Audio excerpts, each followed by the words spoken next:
nandito na po tayo sa kung paano po ginagamit ang spray gun na F75. Ayan, mga kaganorn. Mga kaganorn. Joke lang. Pero totoo po yun. Pag bumibili po kayo ng spray gun na ganito, ganorn, ayan na F75. Ang laman po ng box, kasi nakalagay ito sa kahon kapag bago siya, kapag brand new, kapag bagong bili. Ito yung mga kasama niyan. Ayan, mga nakalagay sa plastic bago i-box. Yan, charam. Yan. Itong cup niya at saka ito, yan. Tapos itong nozzle. Tapos itong pangkalas niya. Yan.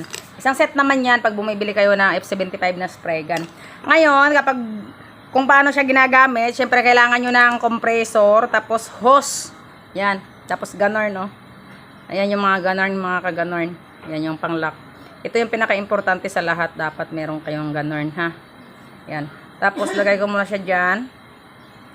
Tapos itong kanyang cup, para magamit nyo siya, ito naka-ganorn siya, yan. Dito siya banda sa kanan, nilalagay dito. Yan.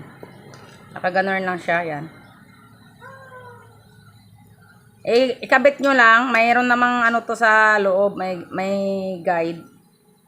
Yan. Chuma. Yan. Ikabit nyo lang ng ganorn. Yan. Tapos itong kanyang ganorn, ayan yung nozzle niya. May nabibili ding mga ganito na iba't ibang panghangin lang. Napapalitan din yung nozzle ha sa F75 kung meron kayong mga available na ganorn. Yan, Churano. Gaganarn nyo lang yan, tapos ilagayan nyo ng hose. Tapos yung ito, kapag bumibili kayo ng spray gun, mayroon siyang kasamang ganorn na nakalagay din siya sa loob ng box. Pero yung sa akin kasi, kinabit na kasi ginagamit ko siya, hindi na siya brand new. Ayan. Nakikita nyo naman, puro ano na siya, puro varnish na. Itong hose, sasalpak mo lang sa dulo dito, ganorn. Pero kapag wala ka pong ganorn, ayan, ito yung ganito. Yan na, hindi ko alam tawag dyan, basta mayroon siyang ganong may thread na para siyang cone ng ice cream. Ayan. Nabibili siya ng bukod sa hardware. Pero halos lahat naman po ng spray gun may kasamang ganorn pag bumibili kayo. Ayan, at kapag pitted na siya, mga kaganorn, pag lumapat na dun sa kaduluduluhan, isagad nyo sa kaduluduluhan, ha? Isasagad nyo yung hose dun sa kaduluduluhan. Ayan, dapat nakasagad dun sa kaduluduluhan yung ano nyo, yung hose. Ayan, tapos ilagay nyo na yung ganorn nyo. Ayan. Ganorn, hindi ko alam tawag dyan. Basta meron siyang sing-sing na ganorn. Hindi to kasama sa spray gun pag bumibili kayo ng spray gun F75. Mura lang naman to sa mga hardware. Yan. Siguraduhin nyo lang lagi na tight yung pagkakalagay nyo nitong lock niya para pag may hangin na, hindi siya nahuhugot. Yan, ganorn. Para magamit nyo siya ng madanlag-danlag. Yan. Madanlag-danlag yung labas ng barnes, tapos pati hangin, madanlag-danlag lumabas. Yan, i-tight nyo lang lagi to. Dapat mahigpit. Yan. Ganorn lang. Tapos, dito na tayo sa kung paano siya ginagamit. Dito muna tayo sa dulo. Dito. Sa dulo muna tayo. Dito muna tayo sa nozzle. Ito sa unahan. Yan. Ito pong nozzle niya, pag nakaganorn, ito, nakaganorn. Ang bakat po ng varnish niya, o pinta, up and down, up and down, up and down. Taas, baba, taas, baba. Yun, ganon. Kapag nagbabaris kayo ng taas baba sa mga pintuan ng cabinet o kung kahit sa mga flat na mga table, yan. Pag inikot mo naman siya ng ganon, at pag ganon na itsura niya, kaliwa kanan naman kapag nagbabaris kayo. Kaliwa kanan. Dapat kaliwa kanan ang barnes. Ganon. Kapag gumagamit kayo ng ganitong spray gun. Kapag pag ganon, taas baba yung barnes. Pag ganorn, kaliwa kanan. Yun, ganorn. Yan. At dito naman tayo para makatipid kayo sa barnes. Yan, makinig. Para makatipid kayo sa barnes, dito yung adyasan niya. Yan. Dito muna tayo sa itaas. Unahin muna natin kasi yung iba kasi nagtataka bakit madaling maubos yung kanilang mga barnes kapag nagbabarnes sila. Ito pong pinakaitaas niya, ayan, kapag first time kayo gumamit ng ganitong mga spray gun na F75. Itong pinakaitaas, ang adjacent po nito para po ito sa kanyang buga dito sa dulo. Kapag maluwag po na ganon, basag siya, basag. Parang sabog yung lumalabas na barnis dun sa dulo. Pag hinigpitan mo naman to, ayan, pag sinagad mo ng ganon, ang lalabas po na barnis dyan ay isang diretso lang, hindi siya sabog, yung ganon, hindi siya sabog, hindi siya basag. Isang diretso lang, parang bubulwak lang siya ng patulis, parang ganon. Ito yung adyasan niya, ito yung pinakaitaas, yung pinakauna dito sa dalawa, itong pinakaibabaw. Yan, ito, adyasan to doon sa control to para sa lalabas na barnes doon, kung basag ba o medyo patulis. Ganon, kung basag o patulis. Yan. Tapos dito naman sa baba, ito naman yung sa barnes na lalabas. Yan, ganon. Yan, para hindi kayo magtaka kung bakit madaling maubos yung barnes nyo pag nagsasalin kayo dyan. Ito yung kontrolan po niya, ito yung pangalawa. Ito yung kontrolan sa barnes naman. Ayan, itsura. Pero nahuhugot din to pag naglilinis kayo ng anuhan ng spray gun nyo. Nahuhugot to lahat. Yan. Itong dito sa pangalawang adyasan, ang purpose nito sa ano naman, sa barnes. Pag ito masyado nyo niluagan, tulad itong ginawa ko na maluag na siya. Yan.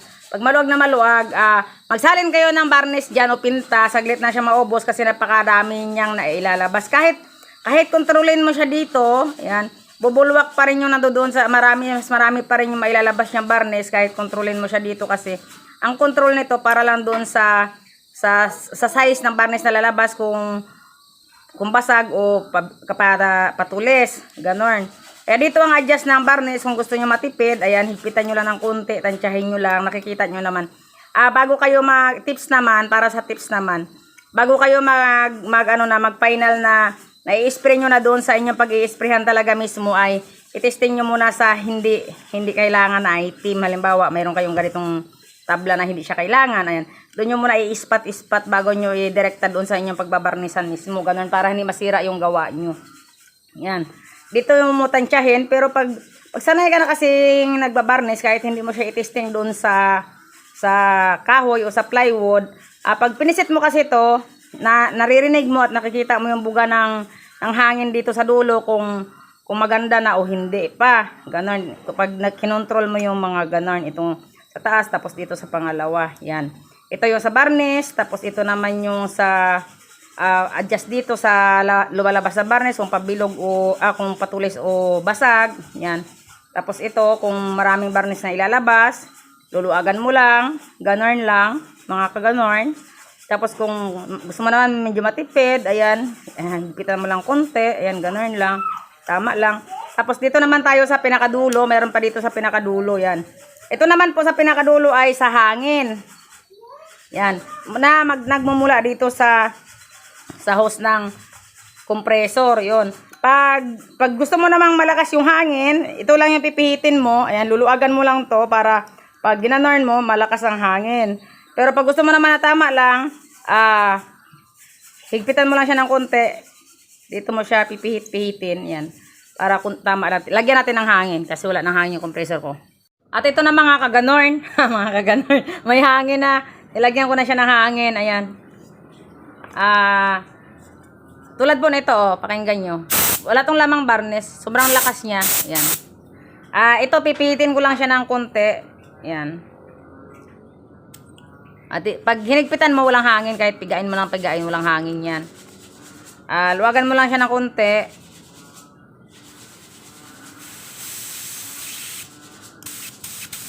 Yan. Ito sobrang hina naman kapag nagbabarnes ka, hindi ari yung ganito. Sobra naman. Yung tama lang. Yan. Ito, pag nagsasanding sealer ka, pwede na to. Yan, pwede na yung ganon yan. Pag gumagamit kayo ng ganitong spray gun na F75, and F75 yung kanyang tatak. Tapos ito naman, kapag hinigpitan mo to ng sobra, yan, kapag sinagad na yung close nito, ayan, hindi na maikot. May hangin, pero kumakalang tong ito niya, oh. Choran, ito. Kumakalang, hanggang doon mo lang siya mapipiga. Yan, ayan, ito na yung pinakasagad niya. Yan. Choran. Tapos ito naman, pag hinigpitan, kasi ito nga po ay para sa barnes, kaya kahit pigain mo lang pigain, kumakalang, kaya walang barnes na lalabas. Yan. Ito naman, pag hinigpitan naman to, ayan, may hangin pa rin siya.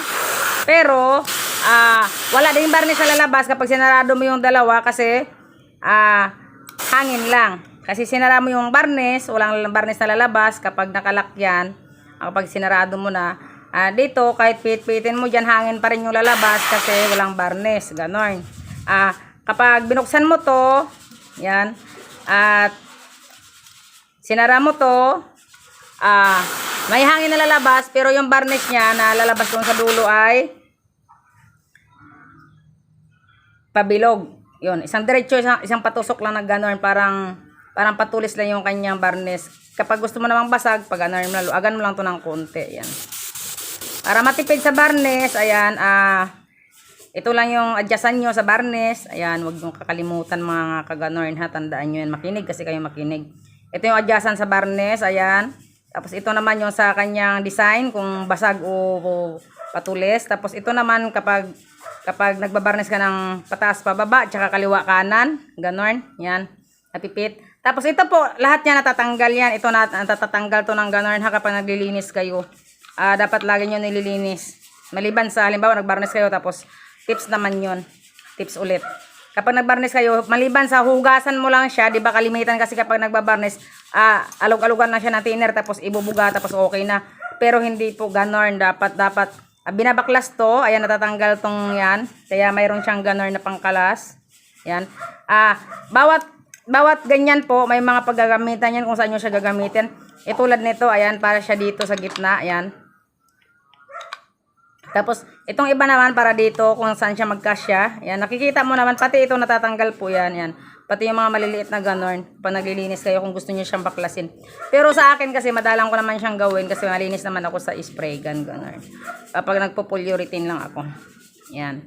Ganon lang po mga kaganon. Ayan, ito ay doon sa kanyang design, kung basag o patulis. Tapos ito sa barnis, kung matipid o hindi. Ayan, tapos dito sa hangin. Ayan.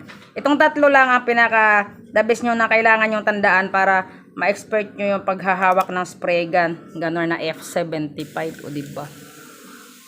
Hanggang ganon lang.